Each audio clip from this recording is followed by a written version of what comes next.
Welcome back to smartnursing.com. In today's video, we are going to explain to various types of sample collections container.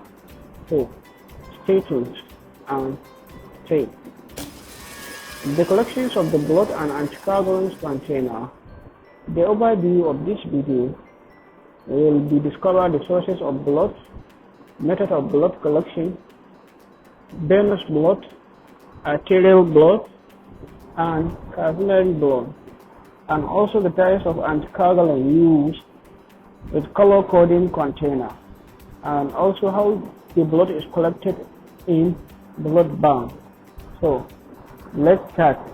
Before you collect any sample, make sure you identify the patient and make sure you label the container with the patient names and ID. Then let's start with the sources of blood.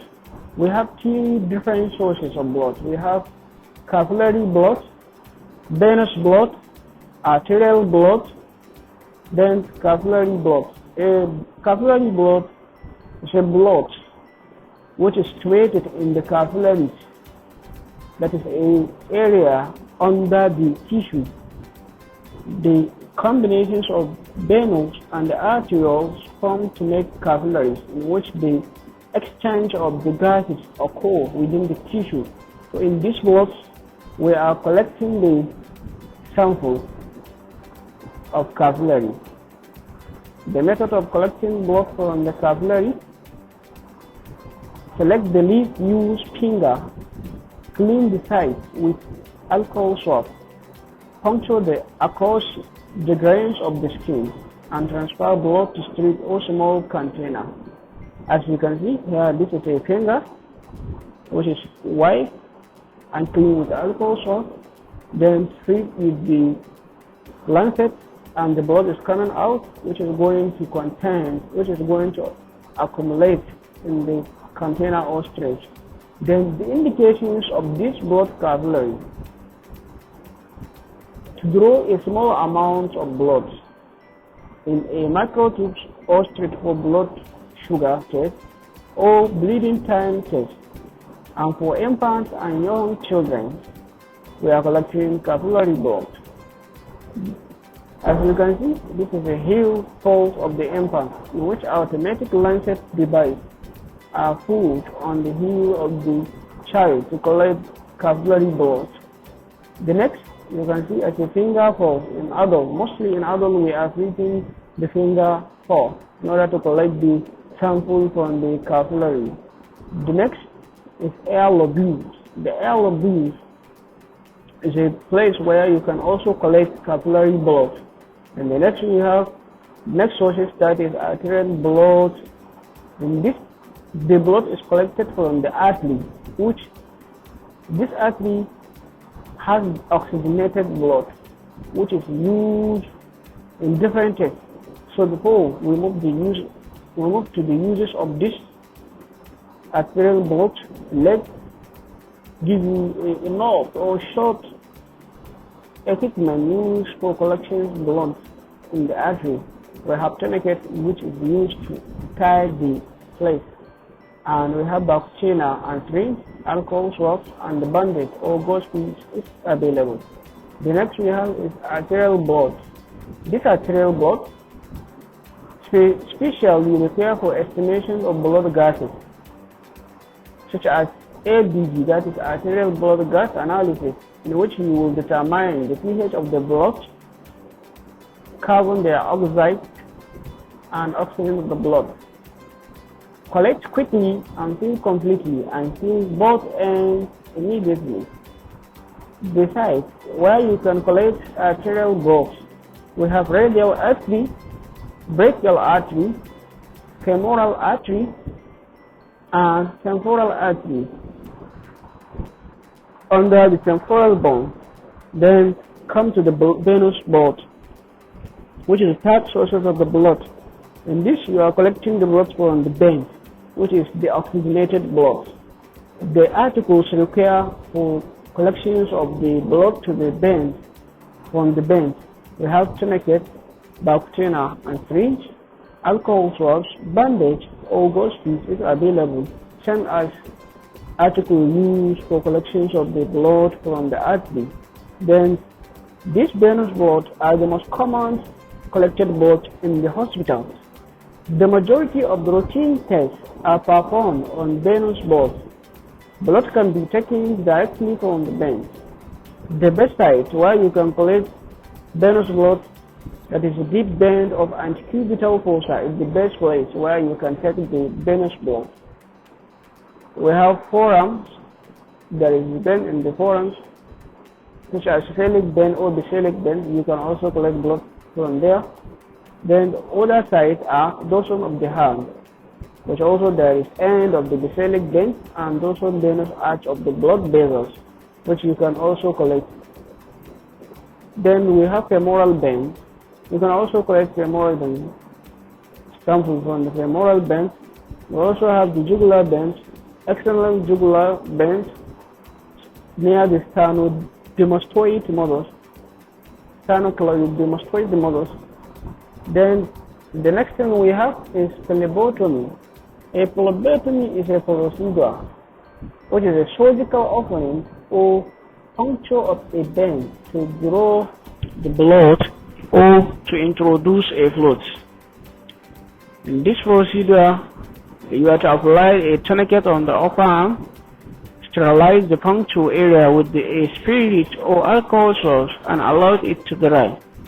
Visualize and palpate the vein.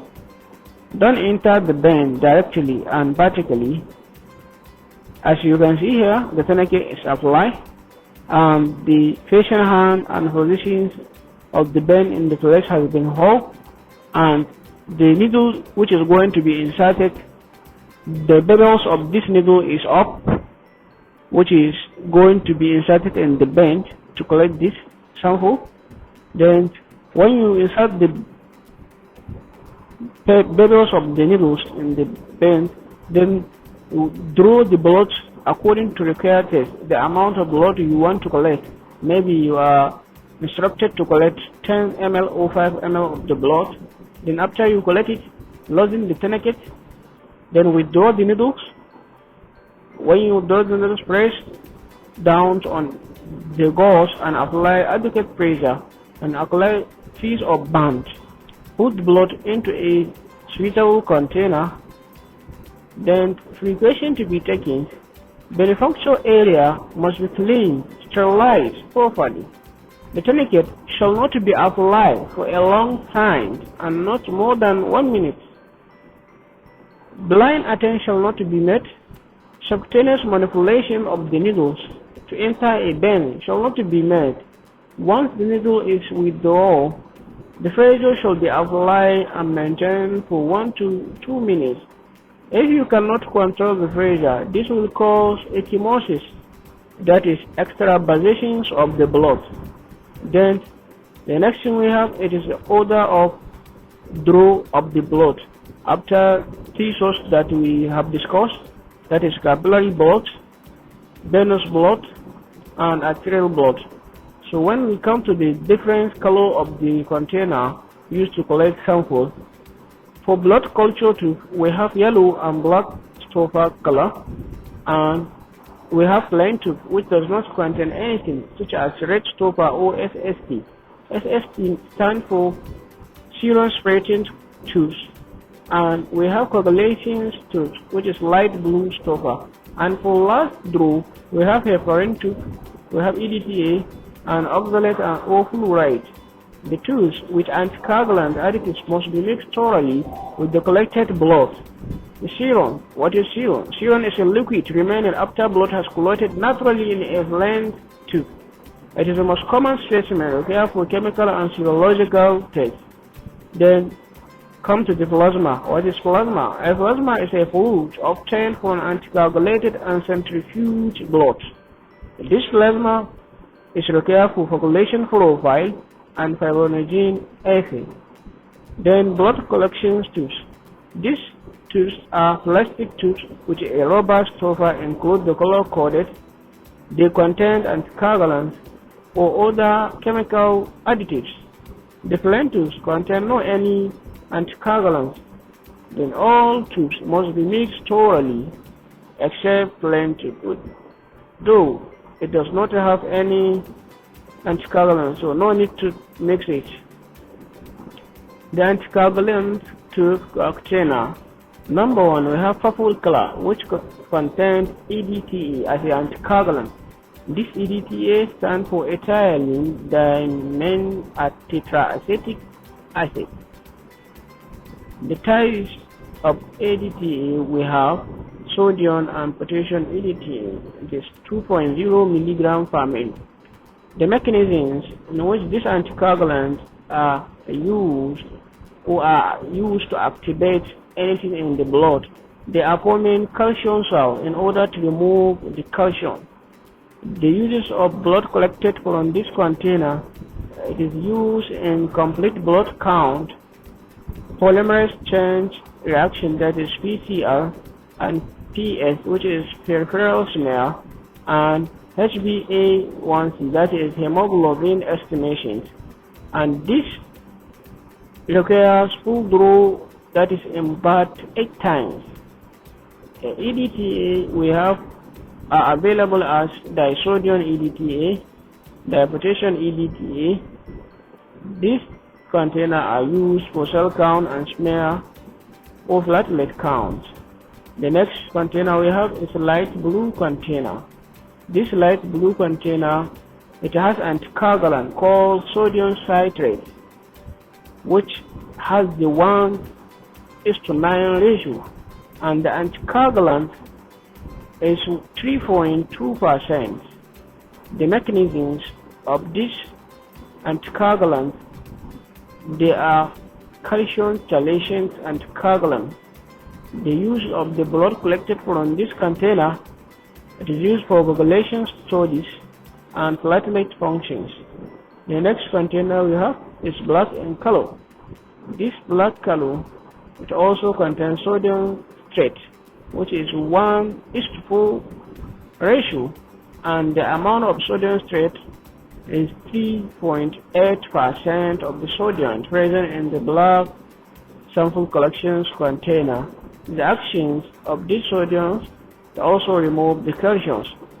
So the blood collected from the black or put in the black container use Western grains or use for Western grain test erythrocyte sedimentation rate, that is ESR.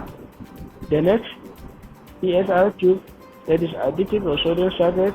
If you can see this color, it's quite different with that black one, but also used for ESR too. Next is citrate. The action of this citrate binds to calcium in a non-ions but soluble complex, while disadvantage of this citrate or citrate, disadvantage, it is a liquid not acceptable for blood cell count and hemoglobin estimation. The next container we have is green. This green container, it has sodium heparin and lithium heparin. That is, this container contains heparin 0.5 to 1.0 milligram per 5 ml of the blood, which is the mechanisms it is used or it helps to inactivations of thrombin and thromboplastins, that is coagulating factors. The uses of blood collected from this container, the use for lithium level, that is sodium heparin anticoagulant, and for ammonia level, that is sodium or lithium heparin. Then heparin. What is the uses of heparin? The uses of heparin naturally occurring biological anticoagulant and used in hematologic superficial tests, biochemistry for electrolyte, for blood gases, transfusions. The action of this heparin, it inhibits the enzyme involved in coagulation, example antithrombin 3, and it inhibits the actions of thrombin on fibrinogen and formation of thromboplastins. Disadvantage, expensive.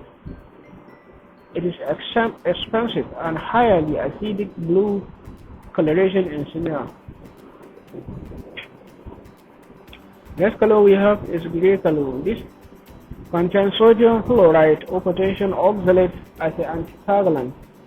The MOA of this anticoagulant, that is the mechanism of actions of this anticoagulant, they inhibit the red cells glycolytic pathways, and oxalate or potassium oxalate, the concentration is 2 mg per ml of the blood. The shrinkage of the red blood cells show 8% shrinkage in PCB used for chemical analysis, not used for CSR or cell morphology. The ammonia oxalate has the concentrations of 2 mg per ml of the blood. The next container we have is red, which is plain container, which does not preservatives contain any anticoagulants. The uses of this blood collected from the red container usually for toxicology and serology. And next we have is SST, that is serum separator tubes, which is yellow in color. There is no any additives. The clotting accelerator and separating gel are present. The uses it is used for chemistry and immunology and serology tests. The next we have is PST or light green container. This is plasma separating tube with lithium heparin. The advantage forms a physical barrier between plasma and blood cells during the centrifugations. Then when we come to this, we have this two cap color additives, the functions of the additives, and common laboratory tests. They start with number 1, that is light blue. It has additives of 3.2% of sodium citrate, and the functions of these additives, that is sodium citrate, prevent blood from clotting by binding calcium, and this blood collected from the light blue container is used for coagulation story.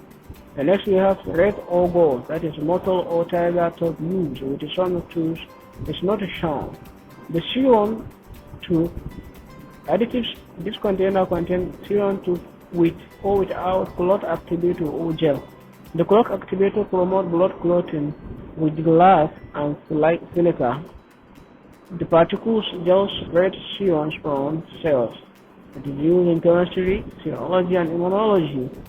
The green color has the additives of sodium or lithium heparin without or with gels. The functions of this additive prevent clotting by inhibiting the thrombin and thromboplastin. Start and routine chemistry. The next we have is pink color or lavender color, which contains potassium EDTA. This EDTA prevents clotting by binding the calciums. The hematology and blood bank are used both. Then next we have gray color, which contains sodium chloride and sodium or potassium oxalate. The function of these additives: chloride inhibits glycolysis and oxalate prevent clotting by participating calciums. The common laboratory tests we have glucose, especially when testing will be delayed, the blood alcohol and lactic acid. So, how does blood is collected in the blood bank? Blood collection in the blood bank. And this is the blood bank, where blood is collected and stored inside. This you see different size. We have 300 ml, 450 ml, 500 ml, and 350 ml. So the anticoagulant present in the blood bank, we have CPD, that is straight phosphate dextrose. This container or this bag that contains CPD as an anticoagulant are stored at 2 to 4 degrees Celsius for 21 days. In this container or next anticoagulant present in blood bag, we have CPDA, that is citrate phosphate dextrose adenine, which is also stored at 2 to 4 degrees Celsius and for almost 35 days, more than 1 month. The next anticoagulant we have present in the blood bank, we have SAGM, which is saline adenine glucose mannitol. So the next thing we have apheresis. Apheresis, what is apheresis? Apheresis is the process of removal of the whole blood from the donor, that is patient or one who is going to donate to the patient. In this procedure, the removal of the whole blood from donor or patient, separating it into various components, followed by retention of desired or unwanted component, while the remaining constituents are infused back into the donor patient. The following terms are used according to material retained: apheresis, where the platelets are retained, and plasmapheresis, where the plasma is retained, and leukapheresis, where the white blood cells are retained, are called leukapheresis. As you can see, apheresis, the patient is being sitting down or bending down on the bed, and the procedure is performed. It's been carried out. Then the techniques used in the apheresis. The techniques used in apheresis, we have manual method, in which you perform using refrigerator and centrifuge, or specialized plastic bag. The blood collected in the primary bag is centrifuged to spread the desired component, which is retained in the slide bag, and the remainder is reinfused through the sent bend back to the donor. The advantage of this method: it is used in the simple and the less expensive method. The disadvantage we have: the amount of the components required for procedure is less than that collected from the scrotum, while the risk of the returning red blood cells to the wrong patients if donor is identification are not well performed.